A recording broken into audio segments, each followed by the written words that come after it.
Ang tubag nato sa Salmo nag-ingon, ang akong bakba magpahayag sa imong kadayganan. Lingiyay mong tupad din na kumusta man ang baba nimo. Nagsigig daig sa Ginoo. Umatan ako. Ano man mumulingi. Mao ni mga bakba sa mga nagsunod sa Ginoo, magsigi og pahayag sa mga pagdaig ngadto sa Ginoo. Dili ang pagdaig sa atong kaugalingon, pagdaig ang mga tao nga mga sikat, pagdaig ang mga tao nga mga gamhanan, kung dili daygon gyud ang Ginoo. Nya kung mauna ni atong buhaton nga mao say gibuhat sa mga apostoles nga siging daig sa Ginoo, siging sangyaw sa pagtulunan sa Ginoo, maglagot ang kalibutan. Ngano man kay ang kalibutan manggod gusto nga siya maoy daygon. Muna ang mga tao sa nga kalibutanon, ganahan gina sila nga sila maoy daygon, maoy tahuron, maoy sundon. Sa inyong balay, kinsa may inyong kanunay gidaig o kanunay gisunod, ang Ginoo o ang mga ginikanan? Ha? Ginoo? Nya, way mga saba sa inyo nga mga ginikanan. Way magyaw-yaw. Oh, naa na gani, patay. Patay ng Ginoo. Kinsa pa may imong daygon o magsige na kag pangasaba ang amang Ginoo. Di ba? Kana sang sigig tan-aw sa computer, siging duwa ng cellphone, ana kinsa may gidaig ana ang Ginoo. Siging tan-aw ng TV, patindag kuas TV nga smart TV, ana bongbong usa na kabongbongan, pura na kang nagtan-aw nasa sini, patindag kuas mga tao dito. Kinsa may gidaig ninyo ana? Ana. Himo mong balay dagko kayo, nya wala bay taong nagpuyo. Nya ang inyong silingan nga kanana ang pertin taong lisura, murag mga lampinig, nagdasok nagmaayo, busluton pag yung ato, inyo pag yung sirad-an ang agianan. Kinsa may gidaig ninyo anang inyong balay, dagko kayo, maway kapuyo. Kinsa man? Hilom lagi mo. Kanya kung magsulti na taan sige tagsulti, unsa may mahitabo? Maglagot ang kalibutan. Muna nga si Kristo niingon, ako mong ipadala taliwala sa mga lobo. Mura mong mga karnero nagipadala taliwala sa mga lobo. Ang mga lobo ilagi ng kanon ang karnero.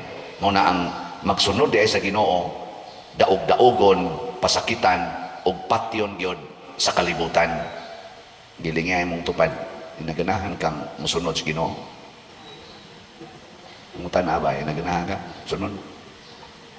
O ganahan kang daog-daogon, ganahan kang isalikway, ganahan kang pasakitan, matod pa diri gani, taralon mo sukmanan, latuson mo dito sa sinagoga, pamatyon ang uban kaninyo. O ganahan ka ni, unsa may resulta? Unsa may resulta? Niingon si Kristo diri, og makasangyaw kamo sa ebanghelyo ngadto kanila og sa tanang katawhan. Masangyaw ninyo ang maayong balita basta buhaton na ninila kaninyo.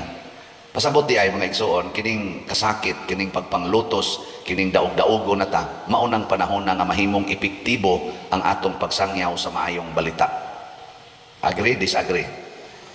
Bisan sa mga salida, tanawa ng mga salida, labi na mga teleserye, kanang mga drama nga salida, o bisan sa mga aksyon god, kinsa magi atong ganahan sundon o mudaig ta, ang gidaog-daog. Maubitang perting sikata ni Aning Fernando Po Jr. kay pakulatang dayon to nya buman baos dayon dapat pagkena baos man, di ba kanang naa mga drama-drama nya kay bawo jud kang buutan kayo din ni ang kani nga karakter nya daog-daogon na ring usa, di ba mo pabor din ta ani magsige animal mura bang ma-attract ta ba sa gidaog-daog, ma-attract kita sa gidaog-daog bisan dinhi sa atong nasod anang panahos eleksyon, panahos pangumpanya ay sus kadto gisigihag saway mo gimudaog dede tinood.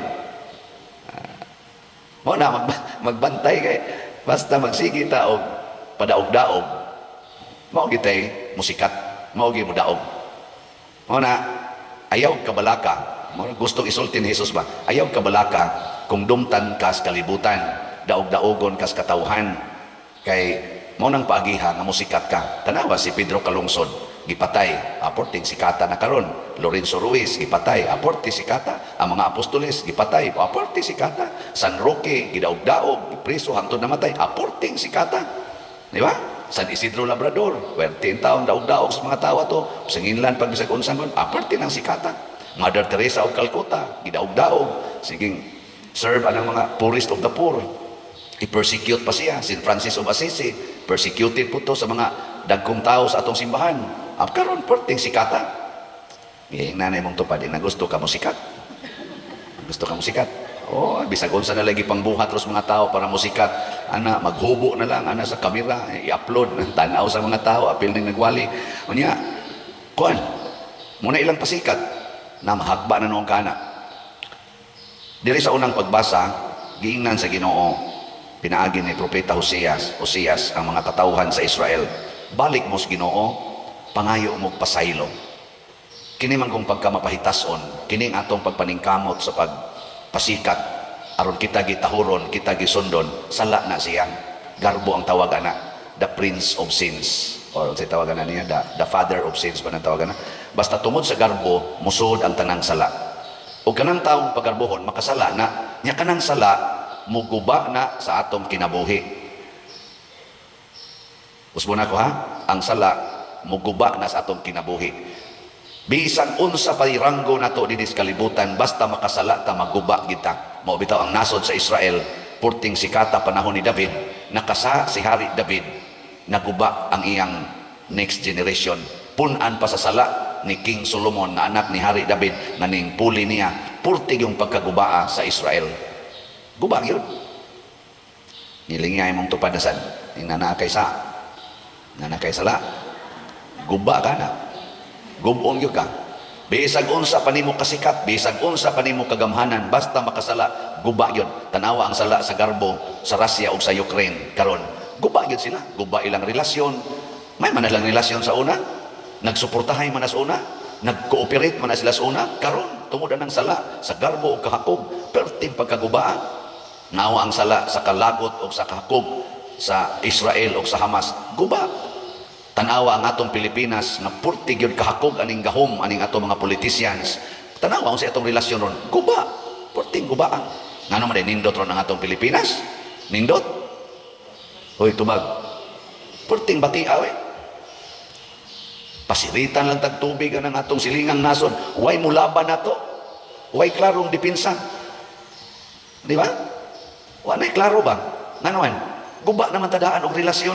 Gaunay naman lagi tag-away din unsaon na nato pag-alkontra sa atong laing nasod, na kita mismo din ang atong mga leaders na nag-away man, wa man magkahiusa.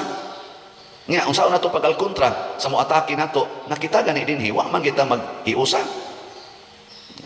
Nga naman nga makaatake man nato ang laing nasod, kay nagkahiusa man sila. Usa ka tingog sa leader, sunod mang tanan. Kita din why sos? Wa gyud. Mao na maguba kita. Nya usa ba yata sa mga nasod nga mga bakakon kayo tungod aning graft and corruption. Kwarta, hingwarta kay itang mga Pilipinos. Maggobyerno man or masimbahan. Mao bitan na sige kog baligyag slat kay Pilipino ko, mangwarta gyud. Pero nindot nang mamaligya tag slat dinhi sa simbahan, kay nganuan nang warta ta aron ialagad sa atong katilingban sa simbahan, dili aron isuod sa bulsa. Mao bitang gislat na nato aron klaro asa padong nga kanang atong SBF dag ug mahurot na ni kahalin asa man na padong anhas kumbinto. Nakita naman sa inyong kumbinto, wa pa ta kabayan na nanibarog na luoy kay ato mga kontraktor sana.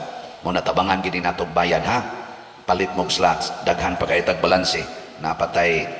Pero ni uminto-uminto na gid hapit na magtunga ang atong halin ug ang nahibilin. 60,000 man ka slots, tag 500 atong gibaligya SBF dag. Halin nato kay 29,236 na, napay 30,764 ka nahibilin ang available.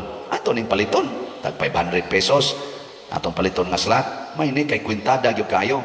Kaysa kana bang magsige lang tag ngab og kwarta, minilyon, binilyon. Naam na sa atong social media, naam na sa ato rong mga komentaryo sa ato mga politicians, siging sulti og mga minilyon, binilyon nga kwarta, wa ta kahibaw hain padong. Wa ta kahibaw. Kani kahibaw gyud mo hain padong. Na naman gani, di marog naman gani, pero wa pa ta kabayad. Di ba? Gusto mo musubay sa pilay beronon ana, secret ata sa ato opisina ito ang mga kontrata dito. Luoy tanta mga buutan kay nato mga contractors. Pero ako kibawag sa luyo, abada maglingo-lingo. Sipya tani ko ana da. Binako bagdali mahalin ang slot. O man di ay. Ay dili nato i-frustrate. Kitang nagmahal sa Ginoo, kitang nagmahal sa simbahan. Dili nato tagaan o kasakit ang atong mga buutang mga contractors nganing human sa atong project. Nya wala pa ta makabayad. O kining atong slot mao ni ang atong gilauman. Atong ipakita nga kung kamautan mo panindot sa atong personal nga balay, ato sang panindoton ang balay nga gitawag nato lugar sa Ginoo. Kining ato dinhing simbahan. Dili ni lugar ni Father Siano ha. Kay kining Father Siano, pila na lang ni kabuan mawa na ni dinhi.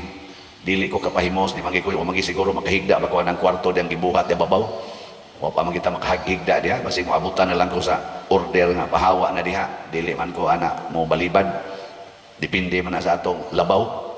Pero ang ako, ang simbahan mismo, in general ba, mo padayon man yung parokya, ang pari naman din mo yung come and go, pero ang parokya kamo, padayon din mo din Nya kamo sa mga online parishioners, ang simbahan na inyong gitabangan, kamong nagsigig tabang din congratulations, mo padayon sa inyong kinabuhi. Ay mo kabalaka na, dili mo tangkyuhon sa Ginoo, kamong mga online. O di man ko taga San Vicente, Father, pero usar may simbahan. Usara man ay kasimbahan ni facilitate lang takaron unsaon pagtampo. So salamat guys na malit ha. Nya naa sa taan ni 16 slot challenge nga tag 8,000 ang challenge. Nasa tay halin nga nasa tay 102 ka 16 slot challenge. Nya ang ato sang Mother Mary's Healing and Deliverance MMHD para sa nis panginahanglan dito sa Kapilinya di Fatima, dedicated to Our Lady of Fatima. Ugma na ra ba ang kuan ang ika-third apparition anniversary ugma July 13. I hope mamalitag maayong slots. Nahalina na taog 4,015 ka slots, 1,985 na lang yun ka slots ang nahibili, no? Tag 1,000 pesos per slot. Yan, palito ni na to gurot, gamay naman lang kayo ni 1,985, kadaghan na to. Palito na to karon og ugma. Aron mahurot na ni siya. Yan, nasa ni siya 20 slot challenge na tag 20,000 pesos na nasa tay 18 ka 20 slot challenge sa MMHD. Atong pakpakan ang namalit ni ini. Salamat kayo. Ang pagpamaligya na tog slots usasan ni sa kabubuton sa Ginoo. Unya dili sa tanan ni daig ani naidaghan nga ni saway, naidaghan sad nga or pipila nga nagduda ing asa ka na gipanood ni Father Siano ng kwartahas bulsa. Pasalamat lang sa ta nga ma-verify sa mga gidapatan na sa tay record ni ini. Nganong ato man ang gibuhat tungod kay di ta gustong makasala nga ang kwarta nga gipadala para sa simbahan gamiton sa bulsa sa individual nga tao. Mo na gitawag og korupsyon. Kanabang ang paras public service nga funds atong gamiton sa atong personal nga panginahanglan. Maorasan na ang atong kinabuhi nga igsuon. Matod pa diri sa atong ebanghelyo, si Kristo nagpadala sa iyang mga tinunan ngadto sa tanang katawhan. Pasabot kining atong pagkakatoliko para nis kalibutan. Di ni para ato. Kining atong pag-ampo sa misa, sige tag-ampo din hindi ni para ato personal. Kaya kita magud mag-ampo usay ang ato ra yung personal. Ginoo ang akong anak, Ginoo ang akong asawa, Ginoo ang akong bana, ang akong mama, ang akong papa. Kutob ra kita diha. Naghuna-huna ba ka sa tibuok kalibutan?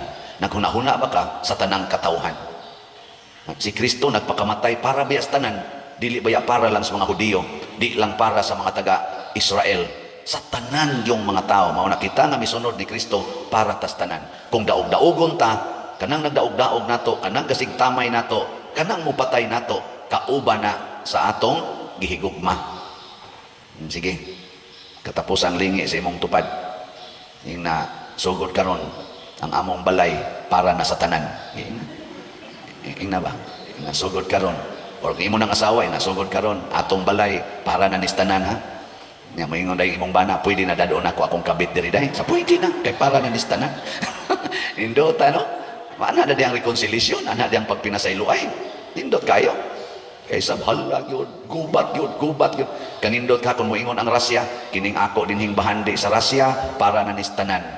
Ang inyo sad sa Ukraine para sa nastanan. Din ata magubat ngano man kay para naman nis tanan ang ato mga kalambuan. Di naman ni para lang sa Russia or para lang sa Ukraine or para lang sa China or para lang sa Pilipinas, para ialagad sa the entire humanity. Ninduta no?